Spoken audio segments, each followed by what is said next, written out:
Hi, everyone. Welcome to another episode of Path to the Pros. For those of you just tuning in, this is a podcast series where I sit down with some of the most talented and successful execs in sports entertainment, learning about their journey so far, the path to success in one of the toughest sectors in the world, as well as career-related industry topics. Today, I'm going to be sat with Jentry Mullins, the Vice President of Ticket Sales and Service at the Brooklyn Nets. Jentry, thank you for joining us. Yeah, thanks for having me, Samir. Always grateful and appreciative to do these things. So, thank you for thinking of me. Of course.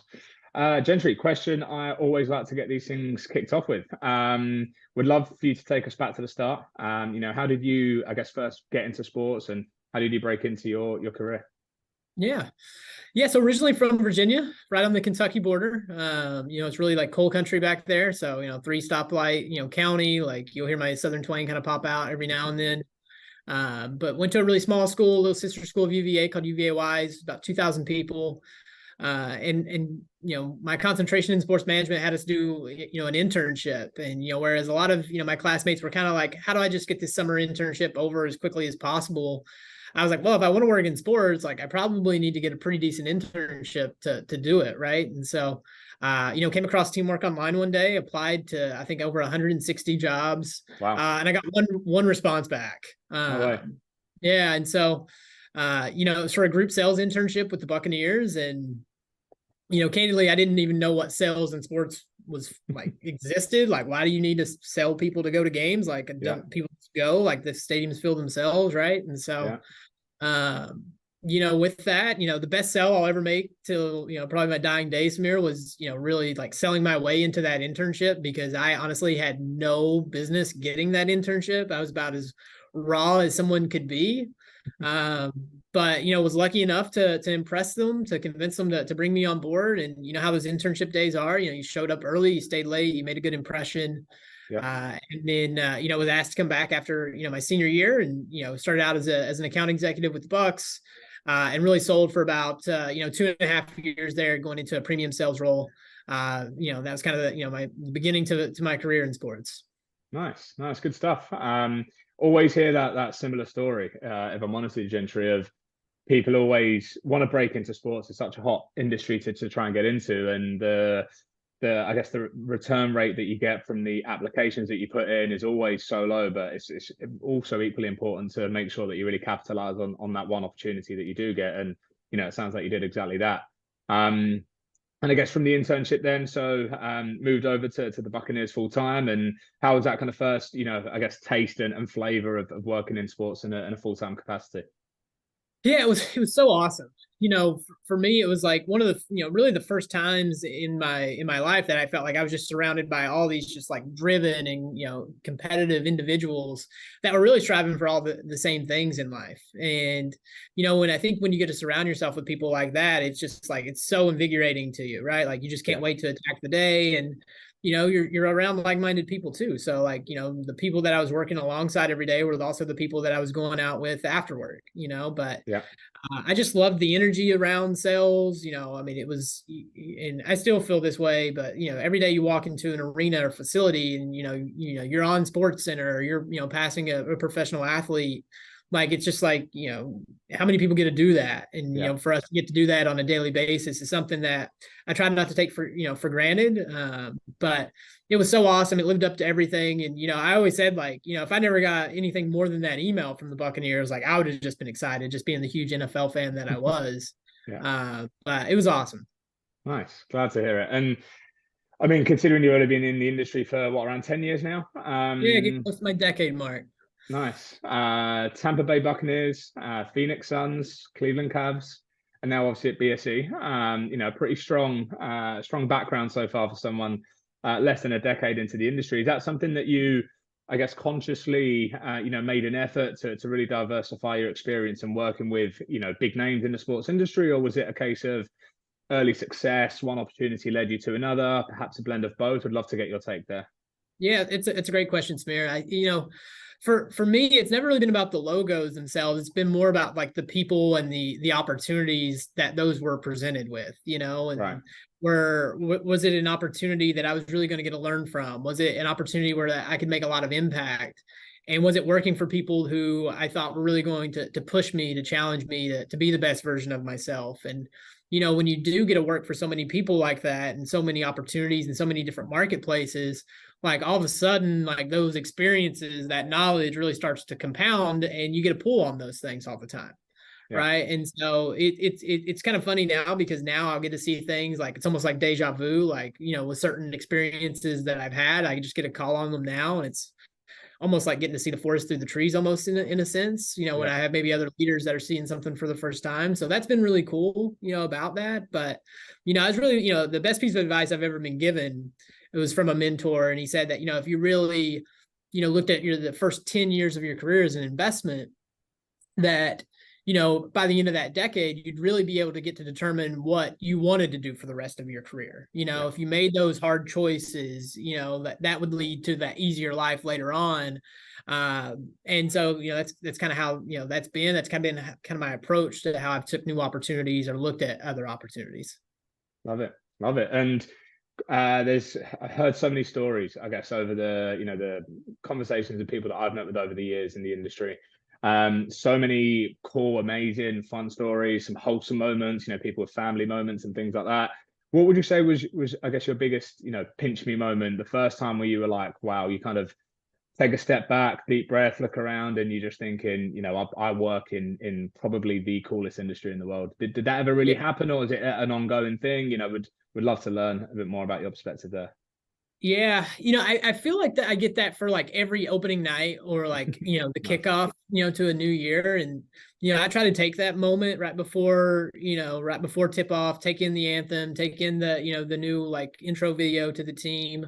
And I encourage all of our team members to do the same thing and really just look around at the arena because that's, really been all the blood, sweat, and tears that you've been putting in for the past, 12 months, right? Yeah. And to know that you get to make that big of an impact is really cool, and so I think those moments are always, really special to me because it's just a really good moment just to kind of take everything in. Nice.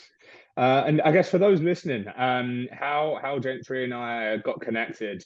I've always been a big, I guess, advocate for LinkedIn and promoting a personal brand is something that I take seriously. And as a headhunter, I guess in the industry, it's a great platform and resource for us to find good talent. Jentry is someone who I saw pop up at least once or twice a day on my LinkedIn as I'm scrolling through. Big fan of his content, big fan of, I guess, the message that he puts out to his connections and people in his network. So I guess the topic I really would like to dive into, Jentry, is I guess, your involvement with LinkedIn, how that came about, whether that was I guess a conscious proactive thing that you'd initially thought to do and maybe saw a bit of a, not necessarily a niche, because I think LinkedIn has certainly become a bigger platform for multiple different reasons. But was it something that I guess, in fact, let me rephrase the question. Where did you get the thought process from to say, hey, you know what, I'm going to start pushing out some content on LinkedIn and just take us back to, I guess, where that thought process initially began? Yeah. It's probably back in I want to say 2020, 2021. I started to see this guy by the name of Justin Welsh kind of pop up on my LinkedIn, and Justin's kind of known as like the godfather of LinkedIn at this point, just with like how he's kind of, just really like taken over that whole platform in a sense. And, one, I just thought like, he was putting a lot of insightful stuff, especially during the pandemic when I think a lot of people were looking for, some really thought-provoking content.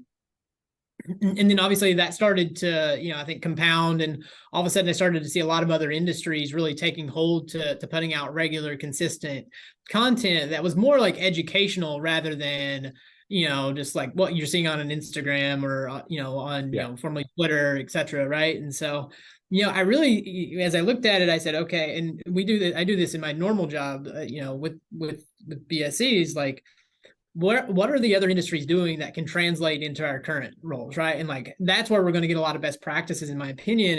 And I saw a lot of other sales folks, and especially in tech, starting to put out a lot of content, and I just didn't see anybody in sports doing it, at least on a consistent basis. And I really sat on the idea probably almost too long, I would say. That's why they always say like when you have that first mover advantage, like you should really take it. And I didn't know if the fit was right with, kind of being in the team side and still putting out content and whatnot. And, finally I was like, I'm gonna go for it. But if I'm gonna go for it, I'm gonna commit to it, because one of the things I really despise, as a pet peeve, is just being a flash in the pan, right? Like, I do it today, it's a hot topic for a week, and then I just never do it again. And so Yeah. I just committed to myself of like, hey, I'm going to do this for a year. And if I like it, great. If I don't, then I can stop. But I'm going to stick to this for a year. And I don't think I expected so much fulfillment to come out of it, but that's kind of how the ideas start to percolate. And I guess that's kind of how you found me. Nice. And I guess in your opinion, Gentry, why do you think it's become LinkedIn as a platform this is so significant for, content creation? And I don't just necessarily mean this specifically within the sports industry, but I guess as a whole. Yeah, I think it's really the educational piece that I kind of talked about earlier. I think people are always looking for like that edge, that, how can we do this better? How can we do this more effectively? And I think when you're listening to people that are experts in the field, or, you don't even have to be an expert sometimes. Sometimes you're actually just documenting your journey, which is really cool, Yeah. and so Yeah. I think when you can kind of like, anytime we have a question, right? Like, the first thing we do is go to Google, like how are we doing that for our career? And how can we do that in a much more intentional way, a much more specific way to the things that we're dealing with on a daily basis?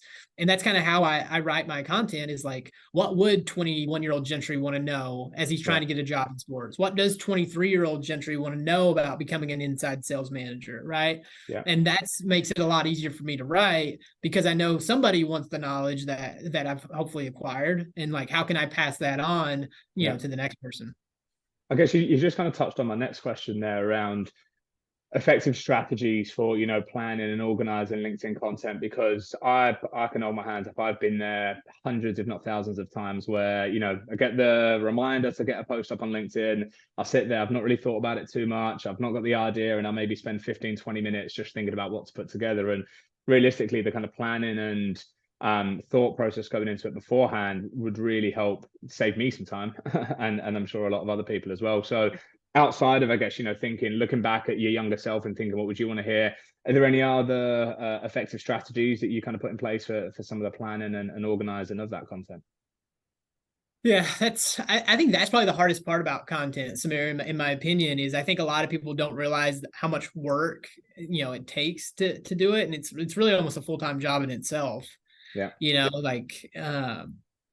I think everyone gets daunted by the fact of like, oh, I sit down at a computer and now I have to write my post. Like, if I had to sit here every morning and try to figure out what I was going to write, like, I would never get anything out, right? Yeah. And so, I think it's really looking for those gaps in your weeks where you can really batch a lot of hours together to put out content, right? And so, Yeah. for me, it's usually if I'm on a plane and I can't do anything else but write, like, that's the perfect time for no distractions. Yeah. It's taking 4 hours on a Saturday morning to write content. But it's really like batching it out together and saying, hey, how can I get metric based? How can I get this, to a measurable way to get these things done? And so, usually I'm always about 4 weeks out with my content. So I'm never getting to a place where like, having almost anxiety about like, oh, I got to figure out some posts. Right. And now it's just kind of ingrained to like, is today going to be a day that I just take all videos? Or if I'm listening to a podcast or, hearing something, like, I'm just writing down, content notes for me to come back to when I don't have that, that time to be like, oh, what thought-provoking thing can I post? It's, oh, I heard this cool thing on a podcast. Like, how can I make that into something much deeper and how it relates to sports, Yeah. And I guess you obviously put out a lot of high quality content. I think you typically tend to get a lot of, engagement, a lot of traction with the posts that you put up. How would you say, I guess, consistent content contributes to building a strong personal brand? And has that kind of helped you in any way, shape, or form with regards to, the day job, right? Have there been any examples or successes or wins that you've had as a result of some of the content that you've put out on LinkedIn? It's a great question. I would say one, yes, I see a ton of benefits from it. And I really think I'm really excited for the day when I see a sports sales rep really commit to it in a way where they know they're going to be in a market, and like how that can compound over time. I think that's coming. I know that's coming with kind of how content is and just seeing how other tech companies are working it, Yeah. I always say, like, if someone really committed to it for a year and really put a lot of thought into it, like, they would have more inbound leads than they would like know what to do with, Yeah. Yeah. especially, with my job now, like I get a lot of people reaching out about like what it's like to work at BSC. And like, the cool thing about it is like, if anybody wants to know like what working for me is like, or working with me is like, you can, it's all out there. Like you can see who I am, right? Like you Yeah. see the things I'm believing and, talking about on a daily basis.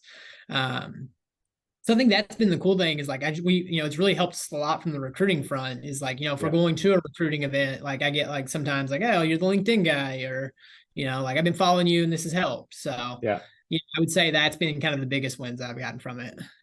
And would you say that you make, I guess, a conscious effort to, I think that the biggest challenge that I typically find is striking the right balance between personal and professional content on the platform, because I think there's some of the, I guess, successes that I've had over the years have been through people just following, my personal journey of building out our kind of US presence from the UK, moving over here. There are so many people that, I got to know when I was still living in the UK and doing the back and forth thing. And then, we'd reconnect over a beer or a coffee or a call. And, they'd say, hey man, I've been following your journey over LinkedIn. It looks like you guys are really hitting it off. Looks like you guys have had a great start. And, that's the personal side. And I personally find that the personal side is actually the area that typically gets more engagement, more traction than the professional side. But then at the same time, you need to find that balance, right? Because Yeah. you get a lot of people on LinkedIn that will say, hey, this isn't Facebook, this isn't Twitter, this isn't Instagram, this is a professional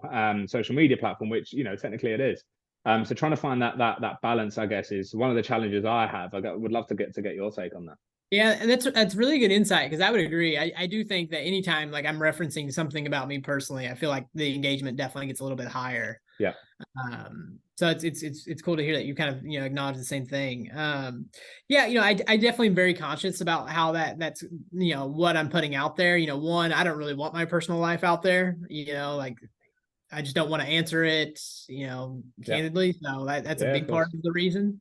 But I do think I'd like to show more glimpses of what my life of working in sports looks like, right? Yeah. So whether it be like some of the events that we're running, or some of the the cool contests or campaigns that we're running, or events. I think that's some really good stuff from from behind the scenes. But I'm very conscious about the content that I put out. Sometimes I'll get the feedback I get a lot is like, you post a lot about the same stuff over and over again, and my answer to that is yes, and that's on purpose, right? Like I am not an expert in some other industry sales. Like I'd like to think I'm pretty well knowledgeable in sports sales, and that's what I'm going to talk about in leadership. That's what I'm going to talk about, mindset, right? So how can you find, how can you say the same thing 1,000 ways is kind of almost my approach, Right. Okay. That's interesting. Interesting take. Do you find that, I guess, outside of the whole personal versus professional comparison, what types of content, I guess, tend to typically perform well on LinkedIn? I don't necessarily just mean, your own personal content, but what do you typically see out there that whether it be articles, whether it be posts, whether it be videos, because, it's not just now a case of going out and writing something, putting something together. I've seen a few of your videos that you put out. I've seen people that post articles, so many different kind of areas and different ways that you can, get a message out or post some news. What do you typically, I guess, tend to find performs well? Yeah, I think it's the metric that you're trying to see what performs well first, right? Like for example, my videos, it's what I've noticed, like my videos get probably the least amount of engagement, but it's also probably the most like messages I get about, right? Or if somebody I'm talking to, they mention my videos before they usually talk about my written content, which if I was just going off just straight data, they wouldn't say that, right? So I think that's why some of this stuff's always good to know, like what's your firsthand reference to it. And so I think anytime, like most of the times, it's most important is like, what's the hook? Like, what's the first line? Like, our attention spans are so short. Like, if you don't get them in the first line, then they're kind of like, okay, I'm on to the next, post, right? And so I think anytime you've got a really well-written hook is most important.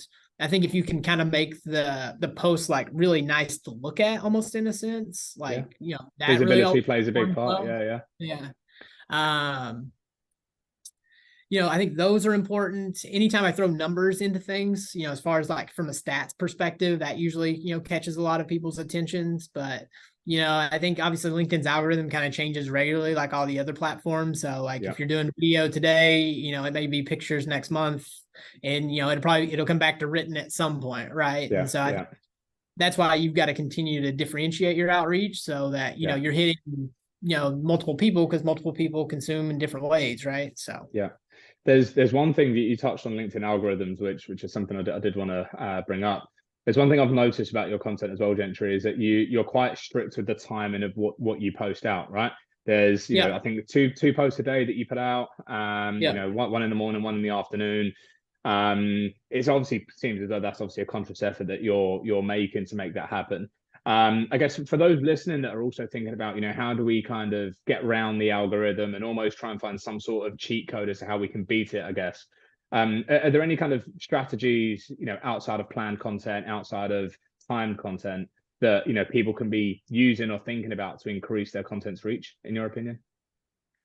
Yeah, I mean, I think if you're trying to beat the algorithm, I think you're kind of playing a losing game. It's like, I've seen some people that do that. I just don't know what that's going to get you in the long run, besides maybe a lot of like, either fake comments or like you writing to stuff that you're not really enjoying. Right. So Yeah. I guess my first recommendation would be like not to write towards the algorithm. The two times I post are more so that like people know when they can find me, more Yeah. so than the algorithm, right? Like, hey, at 8:05, I know Gentry's going to post something, right? At 1 Yeah. o'clock right after lunch, like as I'm getting back into my day, like he's going to give me something. Yeah. So I think that's probably like the most important thing. I think, when it comes to content, really more than anything, it's just about like how can you stay consistent? Yeah. Because I can't tell you how many people I've seen that just like they think it sounds great, and then like you look and like 3 weeks later they've kind of already stopped because there's not a lot of winning in the beginning of content, right? Like you may get 7 likes, and it's like, I think Alex Ramosi really positioned it really well one time where he reframed it. It's like, well, if you had 13 likes on this post, or if you had 13 people that listened to you and clapped at the end of a speech, like in a room, like you'd feel pretty good about that, Yeah. right? That's a And good so, point. I think that's the point of like when you have such a smaller audience, like that's where you're practicing. Like nobody's seeing your content, so you shouldn't have to be so self-conscious of it, Yeah. right? And so Yeah. I think that's just a good reframe for people as they're really kind of getting into the content game. No, great insight. Great insight for those listening in and thinking about what they can be doing to post more effectively. Would you say that there are any common pitfalls, maybe, I guess, or mistakes that you think that some people come across that, again, for those listening that are trying to make more of a conscious effort to put out consistent, good content on LinkedIn that they should kind of be aware of or look out for? Yeah, that's a really good question, because I think there's quite a few. I think the one is like the imposter syndrome that comes with it. I think a Yeah, lot of see people that a just lot. like Yeah. when they post, they're just like, oh, like what do I have to say? Like, why would people care what I would say about this? And I can tell you, I certainly felt that. But what kind of got me through it was like I didn't see anybody else doing it. And there's some student out there, there's some young sports sales executive that needs somebody to give them this advice and to pay it forward. And so I think the imposter syndrome is one. I think maybe the ego that like everybody's looking at your posts, when you're starting out. And I don't think it's like a more so like a bad ego. It's just like they think everybody's like looking at your posts, and it's just like no one's really seeing it, right? Like I Yeah. think the stats like 75% of people, like 75% of your posts like don't get read by your audience. Yeah. Like Yeah. or 75% of your audience doesn't see your post, which is kind of Yeah. crazy, right? And so, I think the ego of just like, oh, like I'm posting too much, or people aren't seeing, like, people are going to criticize me. And it's like, the people that are always stepping into the arena are the people that are going to get criticized. Yeah. Right. Yeah. So, I think those are really the two big ones. And then just, I think the lack of knowledge of like how much work goes into the content, like we kind of talked about, and, Yeah. letting it kind of get away from them, where it's like, okay, I've got to post today and I don't know what to say. Yeah. Right. Yeah. What about you? What have you seen that you think are some bigger pitfalls for people? Yeah. I mean, I think I wouldn't necessarily call it a pitfall or a kind of negative or anything like that, but I think you see a lot of similar posts that kind of go around the circle, right? And different kind of situations, different stories that are maybe told in a slightly different way. I think whilst it's good for you see a post that's got a lot of traction, you think, hey, I'm going to do something similar and try and get a lot of traction. that I can see the thought process behind it, but I always think that it's very quick for people to find, to find the original post, or kind of it can easily get back. Yeah. One thing that I guess just on the kind of contrary to that, but some people, one of the pitfalls that I find myself, or myself originally, and certainly some people falling under, is that they think a controversial post is a bad thing, or they think a post that maybe might engage some comments from people with different opinions is a bad thing. I think that's, in my opinion anyway, some of the best content you can put out is content that's going to create some sort of healthy debate or some sort of positive debate. And it hasn't got to be any, touchy subjects or anything like that, but something that some people will disagree on, right? And we're all people, we're all opinionated. I think there's certainly a play for people actually wanting to put out content that some people may disagree with, and actually getting their take and their insight, and having that valuable information of, you say a young sports aspiring sales exec trying to break into the industry, and seeing the different takes on partnership sales is better than ticket sales, and here's why I think it is. And then you get a ticket sales comment as to why ticket sales is, in their opinion, more lucrative than partnership sales, maybe at the early stage of their career, and how that one post can then create this conversation and debate for other people to then see. And it's all circling back to you, right? That viewership is coming back to you, your engagement is boosting up.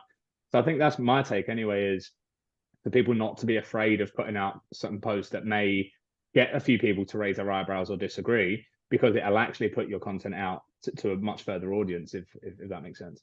Yeah, it does. And I think that's kind of the cool thing about it, is like, however you can find a way to create dialogue is really cool. I mean, if you think about it, like, especially what's cool about sports sales, like you may have a post where you've got somebody from, the Nets talking to somebody from the Suns, to somebody at the Cavs, like to the Bucks, like all in the same comments, right? And like they may all be in different places, but you're still getting all these different perspective. And it's like, the only other way you would do that is like to get them all on a call, or you'd have to get them to fly to the same conference to talk, right? And so I think that's pretty cool. It's like, this is the opportunity that we have in LinkedIn, is to create that type of dialogue. Yeah, without a doubt. That's a great point there. I guess just to kind of wrap things up here, Gentry, any advice that you can give to those people that we've referenced a few times here, people that are listening in and are really trying to and wanting to make more of an effort to post consistently on LinkedIn? Maybe they're doubting themselves for whatever reason, or time is always a thing. I don't have the time to do it, I'm too busy. Any advice that you'd give to those people, kind of last tips and hints as to why and how they can make more of an effort to make that happen? Yeah, I think one's like, you've got to kind of figure out what's your medium, right? Like, how do you want to get your message out? What's the message that you want to tell? It doesn't have to be on LinkedIn, right? Like there's, probably a lot of cool stuff that you can do on YouTube, or, Instagram or whatnot. And so I think find out what's important to you, because like it's whatever you find enjoyment in doing is how this thing's going to last longer, right? Like 100%. I like to write, like that's a big part of why I do so much of it, is I enjoy it.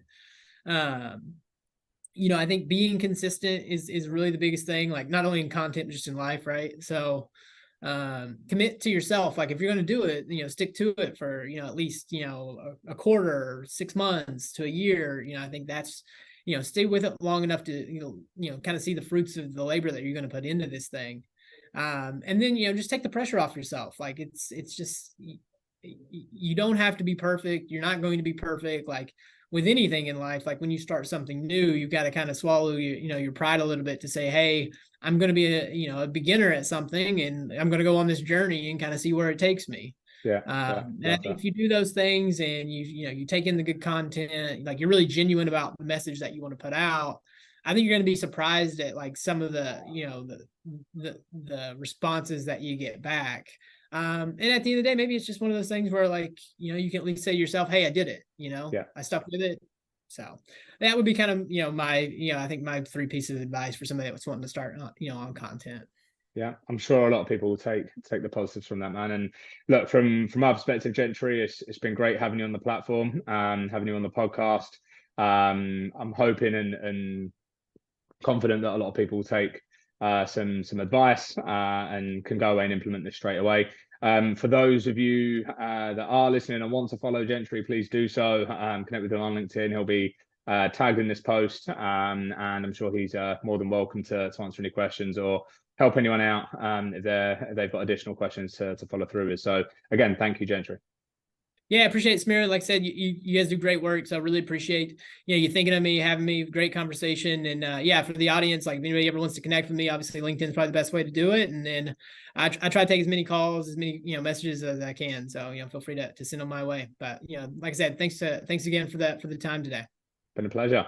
Thanks everyone for listening in. We'll be back next week with another episode. See you then.